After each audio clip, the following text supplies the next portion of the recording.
Hello, it is Success Story, Saturday, March 10th, 2018. Steve Sipress here. I'm going to make it rather quick. I'm out on the terrace outside my office, but it is an uncharacteristically rainy day here in usually sunny Arizona, and I'm getting a little bit rained on, even though I'm staying a little close to the building and pretty much underneath the awning here. But first, the rhino of the day, and it is this rhino, along with two seedy character other animals, from Scott Alexander's third book of his Rhino trilogy, Advanced Rhinocerology. And this one is the caption is about how this rhino is going to have to hang out with some unseedy characters in the jungle once in a while, like lawyers and accountants, or what I call the anti-sales department.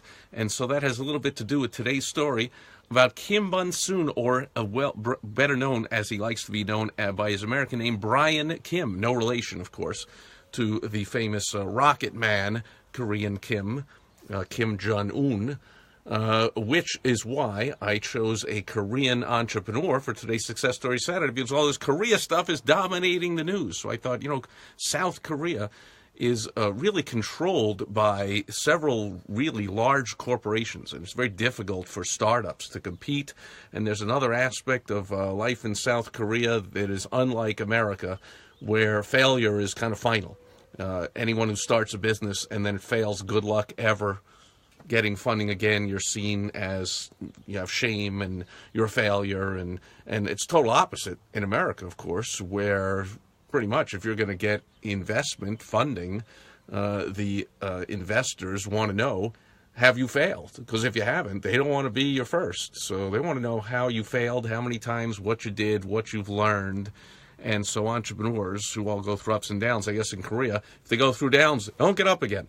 But Brian Kim, or Kim Beom-Su, the subject of today's Success Story Saturday, is a story of ups and downs. First of all, he was born, unlike the entrepreneurs, the business owners that pretty much control South Korea business, known as a jaebol. They are now large corporations that pretty much control everything there, and it's very tough to be a startup. But Brian Kim, was born and into an extremely poor family. 8 people in the family, all living in a one-room apartment in an extremely poor area of Seoul, South Korea, the capital of South Korea. And his parents were working all the time to support these 8-person family, of course. And so he says the kids were just left alone a lot, and that taught him a great lesson. He learned self-reliance and how to make things happen on his own. Flash forward ahead, as a teenager, he decided to go to college, first one in his family, and he paid his own way through college. Of course, how was he going to? His parents weren't going to do anything, so he did tutoring and pretty much paid his way through college, and then he became a programmer. And I think his first job was at Samsung doing some kind of programming. But after a few years, like many of us, he realized no way he's going to be a corporate employee, and he left to go out on his own and become an entrepreneur. And he started an internet cafe, and then he started a game company, like an online gambling type of, playing games company.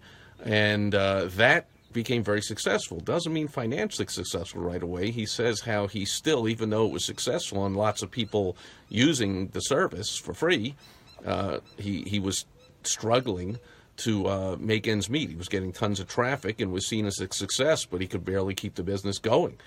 And so that became extremely successful, and then he merged with an internet service provider, and that became Korea's largest online web portal, like an AOL, like a Yahoo, right? Lincoln is here, good seeing you. And so, but then what happened was, when the iPhone first came out in 2007, he said, man, I gotta get involved with this building apps.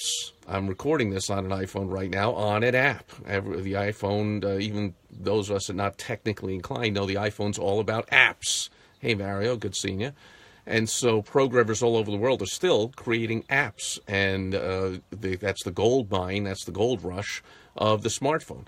And so the iPhone that came out in the U.S., it wasn't coming out into Korea for years later. So he said, I gotta create something and make something happen before this even launches in Korea, because I'm ahead of the curve here. brilliant entrepreneur. And he developed an online chatting app, which still to this day is, well, it's extremely well known in South Korea because like almost 80% of Koreans use it. It's called Kakao Talk. I know some people in America use it to chat. It's a free chat app. And that made him a billionaire. And he's now worth, like about $3 billion. But he is a complete rebel. He moved to Silicon Valley and said that's really where you got to be, to make things happen in technology. But then he moved back to South Korea when he became successful to help other South Korean entrepreneurs become successful. And his goal is to have 100 successful internet entrepreneur companies in South Korea, and he's already invested in like 70 or 80 of them. So he's well on his way to making that happen. He's only 49 years old. He's still young. He's got a long way to go.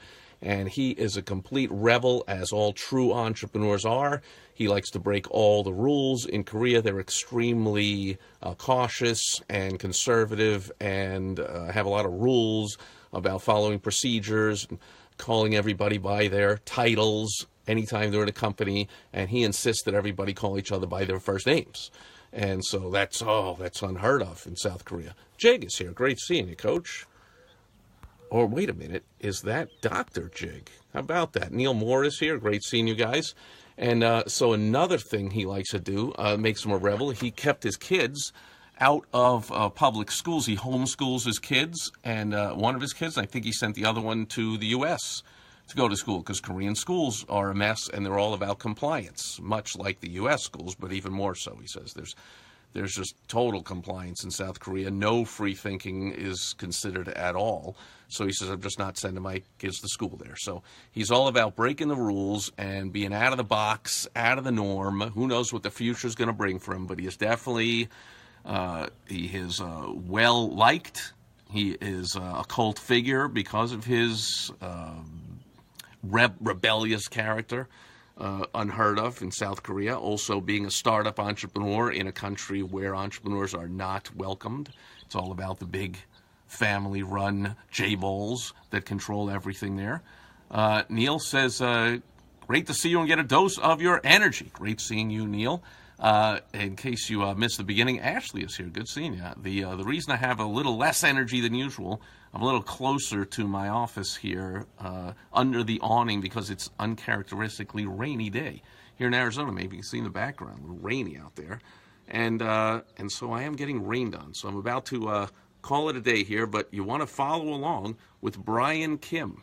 Great rags to riches story, and only 49 years old, got a long way to go. He's making things happen in South Korea, and he's making things happen around the world, in the tech world. And because Korea's in the news, he is today's success story, Saturday Entrepreneur. So thanks everyone being here today, and thanks for the feedback, and watching on the replay if you are. I'll check in tomorrow. Hopefully it's a little more sunny day here as usual. Oh, it's the daylight savings, which also has nothing to do with Arizona. We don't move our clocks at all. So take that, rest of the country. We get to, however, have to adjust all my calendars and timing to all my clients that are all over the country, all over the world, and wonder, hey, wait a minute, our time on Tuesday, is that 11 o'clock or noon or 10 a.m. or is it forward, back? I can't. Half the year here, we're 2 hours behind the East Coast, and half the year we're about to switch to 3 hours behind the East Coast. The whole thing's kind of crazy. But anyway, I digress. That's it for Success Stories Saturday. Hope you enjoyed it. And I'll check in tomorrow on Sunday Fun Day just to say hello, and I'll be back with some more business building tips on Direct Mail Monday. Thanks, everyone, being here today. Over and out.